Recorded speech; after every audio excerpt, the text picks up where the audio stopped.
cornering is really one of the more satisfying aspects of riding a motorcycle. I think you'll agree.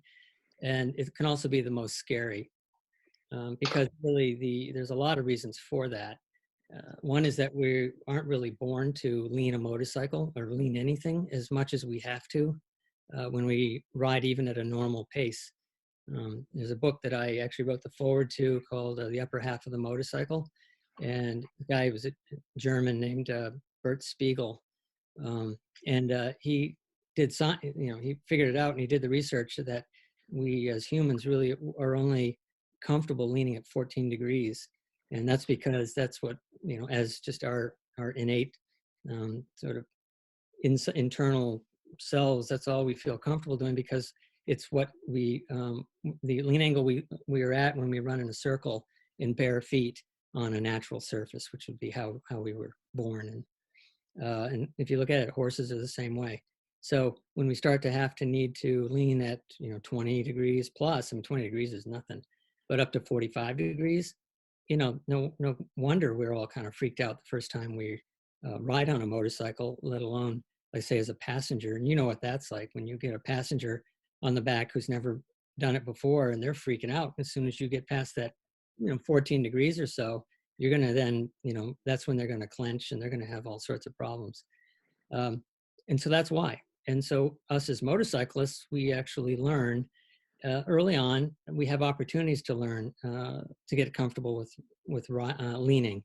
And that's, because we ride bicycles, we ski, we do these things that are athletic that start to get us, comfortable with going beyond that basic lean angle. And so that's a good thing. However, 45 degrees is that's way more than most people ever really experience. So when you start riding a motorcycle and the lean angle needs to be at, just even for moderate riding, 30 degrees, that's why beginners start to really have some problems. And you see it in beginner courses a lot, that they really have to build up to the idea of once they get past the balance issues and things, and control of the throttle and all that, is the lean angle, and try to get them to experience what it feels like to lean a motorcycle like that. Now, the thing is, even once you have been riding a while and 25 degrees, 40 degrees is not a big deal, sometimes you're going to have to actually get to 45 degrees. You get into a corner too hot and you have to lean the bike more. If you've never done it before, the chances of you actually doing it are pretty low. So part of it is that we each have a lean angle limit. It's sort of an internal measure where once we get to that limit, it's really hard for us to go farther. And that's true for everybody. I have one too. I actually happen to have it measured. Jay was joking about, I should talk about COTA. COTA is Circuit of the Americas, by the way, and I get ribbed about it a lot, because when I first came back from doing this, it was a press thing, and I was testing the S1000RR BMW. And it actually, the BMW had a lean angle indicator as something that when you came back into the pits, you could review your data. And it said 55 degrees, which is crazy. I never thought I would do 55 degrees. But what's curious is that there was video showing the instruments and also showing the data. And sure enough, when I first went out, the warm-up lap, I was at 49. Second lap went up to 50, 52, and it topped out at about at 54, 55, and it would not go any farther. And I was actually a little more comfortable leaning right than left, because I think left I only got up to 54 degrees, and it was 55 to the right. Which brings up another thing. It's very common for people to have a favored side. I feel more comfortable leaning left than leaning right. It's very common. One student I had, actually, I pointed it out to him, and he, shifted himself on his seat, and he said, "Is this it?" And I said, "No, you're still." I said, "Just scoot over a little more." He says, "You're kidding. This feels so weird." But once he got sort of accustomed to it and corrected himself, then surprisingly, he came back, 6 months later and said, "Oh my God, that was like one of the most amazing things."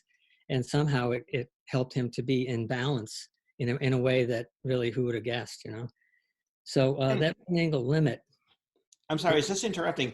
For those who are arriving a little late, there's no penalty. But Ken is talking about cornering, and I actually wanted to interject um, a quick question is, or really get your statements on um, people needing to adjust their cornering style on the street versus the track. I think a lot of people are trying to apply track cornering on the street, and rarely do the two coincide with each other.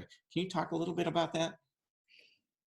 Sure. The thing is though that it's the same, right? In that the technique, the actual physical and mechanical parts of it are the same. And if you've taken an MSF class, it's slow look, press and roll, or slow look, lean and roll.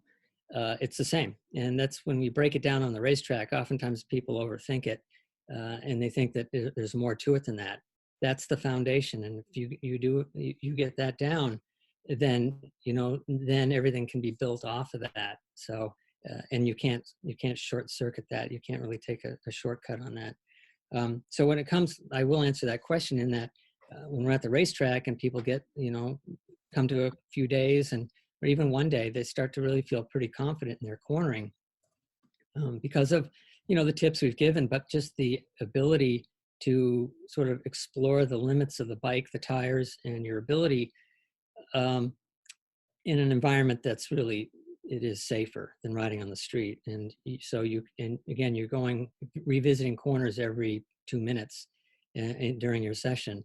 So you get the opportunity to try, so that you get that factor, that variable of, coming up to a blind corner that you've never seen before. That kind of gets erased so that you can then really focus on the cornering and your technique, but also about just feeling, well, I went through there, that felt pretty good. I'm going to go through a little bit faster, which means more lean angle. So at the end of the day, you'd be like, oh my God, this is great. This is amazing. I love this. And I said, okay, now don't do it on the street. I want you to apply the technique on the street, but you've probably started leaning more than you've ever done it before. And depending on who you are, it could very well be that the lean angles that you got at the track aren't really appropriate for the street.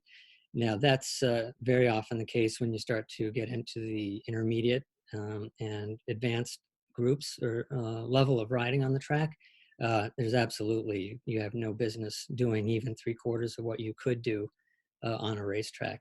But the beauty of that is that it gives you a whole, savings account that you can always sort of cash in if you need to. If you get into a corner that starts tightening up, and I've leaned to 55 degrees before, and if I had to, I could probably do it again.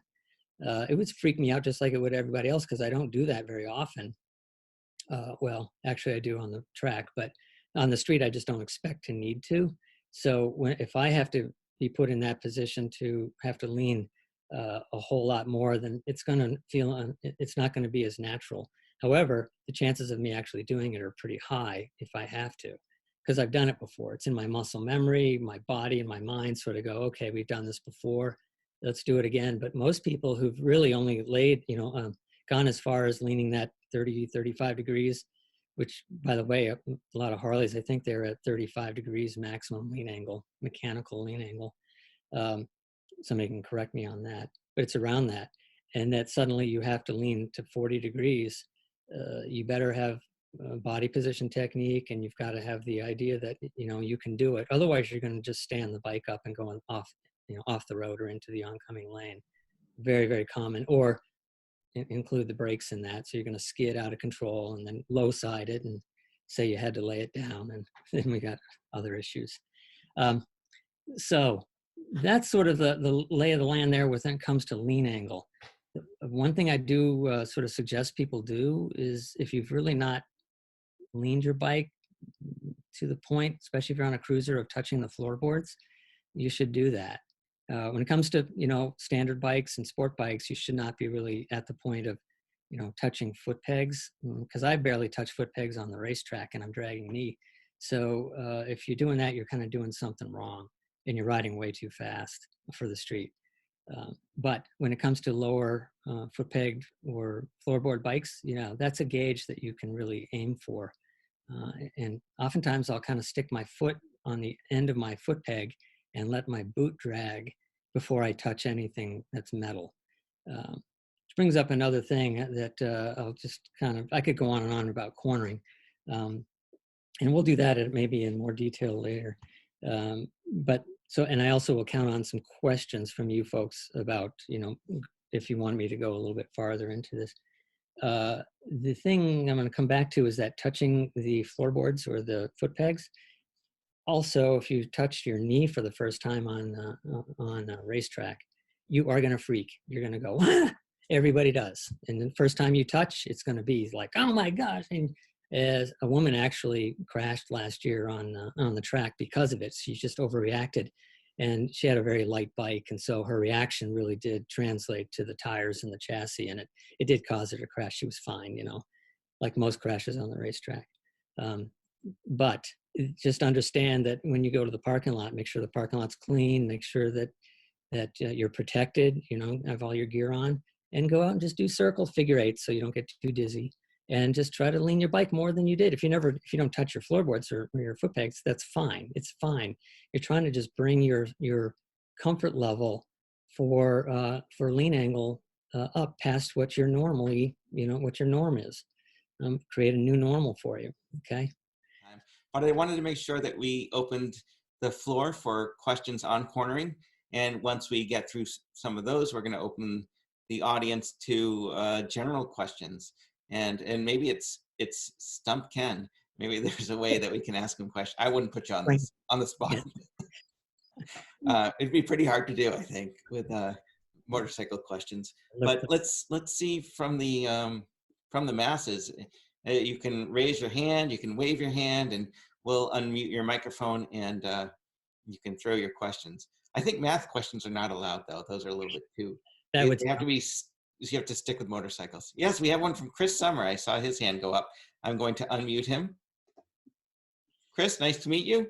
Hi, how are you? So, Ken, you were talking about at COTA being able to turn further in one direction than on the other. Now, do you think that could possibly have anything to do with the track itself, whereas sometimes you can just simply have a better left turn than you have a better right turn, or do you think it was your own personal?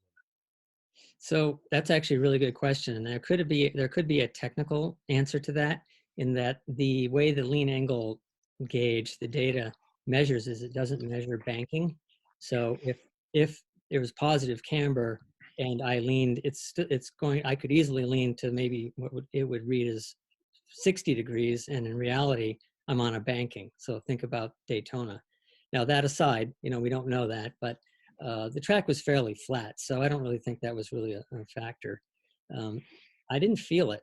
So, and you were talking 1 degree, so I'm not so sure. It very well could have been the track. It also could have been the tires, because I don't remember when that particular session was that recorded the data, but there were a bunch of journalists that had been riding on those tires, and they were the street version of the Pirelli DOT race tires, but they're the street version. And some of these journalists were like absolutely at race pace. And so by the end of the day, those tires were shagged. And it could very well be that, I don't know, I don't remember with COTA whether there were more lefts than rights. And that would actually, you would start to feel the tires sort of not being quite as confidence inspiring in one direction than another. So those could be possible explanations for that. But I don't really know exactly why that was. Now, to answer your question globally, as far as those people who have issues with one corner over another, is first off, know that it's normal. The MSF actually does their drills starting off to the left, because most people have trouble going to the right. So now it's like you can do either way, but that's how they originally did it, for that reason. And people would ask, why do I have more trouble going right than left? And I always joke, because it's when we're in the northern hemisphere, but I have no idea.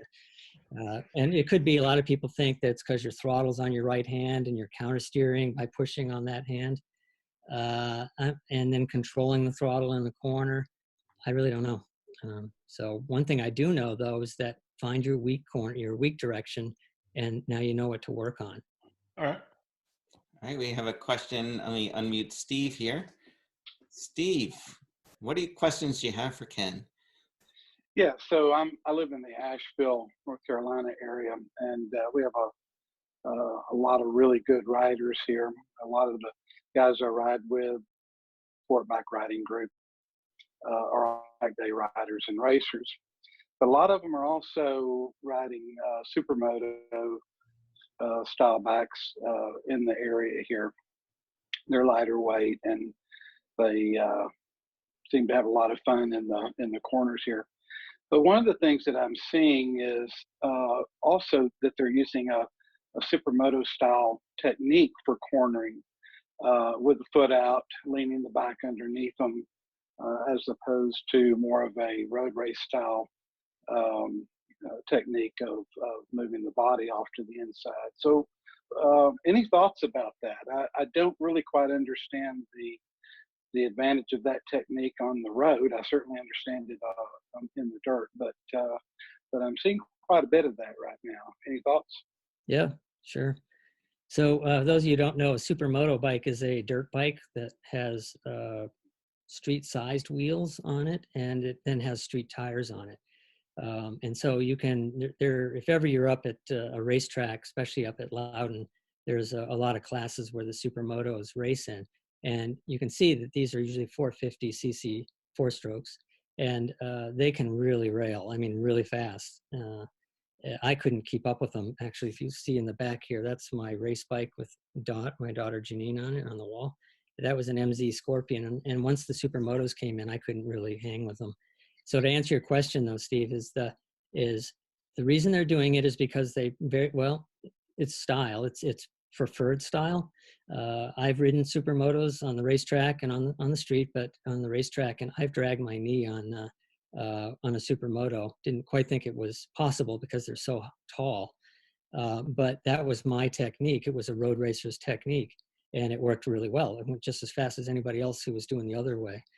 You'll find that the racers use the road racing technique. You'll occasionally find somebody. I remember Doug Henry came and raced once, and he used the dirt riding technique. He was a flat tracker, and so that's where he felt comfortable, and nobody could touch him. So it's a preference thing. How can they do it? It's because they got ground clearance. Now, normally on the street, you're going to lean with the bike or slightly to the inside. And that's going to sort of, there's a lot of reasons for that. And I talked about that in the Body Position Live seminar that I did. And you can see that on the website. But by them staying up on top of the bike, the way you do on a dirt bike, those of you who are talking about is what Steve's talking about is counterweighting, so that the bike leans, but you keep your body more upright. And the reason to not do that on a bike that has not great ground clearance is because if you lean off to the inside, the bike can raise up off of there's a supermoto right there. The bike can raise up more because your combined center of gravity changes. So the foot pegs or the floorboards can come off the ground and not be dragged just by you leaning more toward the inside. Supermotos, I mean, their foot pegs are, 13 inches off the ground. So they can afford to do that. And so then it's a style thing. They're using the very edge of their tire more so than if they were kept in the middle of the bike or even leaning toward the inside. So it's a style thing. That's really the ultimate thing. One advantage over the other, I'm not so sure. I think at some point, you're going to use up your tires. Like I wouldn't, if I were coming into a corner and it tightened up on me, I wouldn't want to be on top of the bike. I would want to be on the inside. It just would help, it's all just makes sense to help the bike come around toward the corner, and the bike has to lean to turn. So, lean with it, not against it. So that's that. Does that answer your question, Steve? Awesome.